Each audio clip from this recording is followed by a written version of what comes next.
વિછિયામાં કોળી સમાજના યુવાનો પર થયેલા કેસ મામલે હાલ કોળી સમાજમાં ભારે રોષ વ્યાપ્યો છે. આ મામલે સમસ્ત ઠાકોર અને કોળી એકતા મિશન ગુજરાત દ્વારા 9 માર્ચે સંમેલન યોજવાની જાહેરાત કરાઈ છે. જે આયોજનને લઈને ગાંધીનગર સર્કિટ હાઉસ ખાતે બેઠક મળી હતી, જેમાં ગુજરાતના મૂળ નિવાસી કોળી અને ઠાકોર સમાજ પર થયેલા અત્યાચાર અનુસંધાને બેઠકનું આયોજન કરવામાં આવ્યું હતું.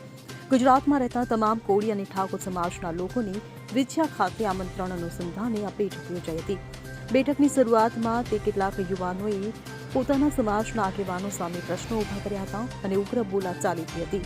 મળતી માહિતી મુજબ વિછિયા ખાતે આગામી 9 માર્ચના રોજ કોળી સમાજનું મહાસંમેલન મળવાનું છે, જેના આયોજન માટે ગાંધીનગર સર્કિટ હાઉસ ખાતે કોળી સમાજના આગેવાનોની મીટિંગ મળી હતી, જેમાં રાજુભાઈ સોલંકી, જયેશ ઠાકોર તેમજ વિછિયાના પૂર્વ સરપંચ મનુભાઈ રાજપરાની અધ્યક્ષતામાં મીટિંગ મળી હતી. આ મીટિંગમાં કોળી સમાજના આગેવાનો વચ્ચે બબાલ થઈ હતી. મીટિંગમાં બબાલ થઈ તેનો વિડીયો સોશિયલ મીડિયામાં વાયરલ થયો છે. આ મીટિંગમાં મોટી સંખ્યામાં કોળી સમાજના મુખ્ય આગેવાનો ઉપસ્થિત રહેવાના હતા, પરંતુ માત્ર ને માત્ર 10 જ આગેવાનો હાજર રહ્યા હતા. તેમાં પણ આવેલા આગેવાનો એકબીજાને મોટા કરવામાં બાબતે ઉગ્ર બોલાચાલી થઈ હતી. Bureau report CN24 news. હવે જુઓ દેશ દુનિયાની તમામ ખબરો તમારી આંગળીના ટેરવે.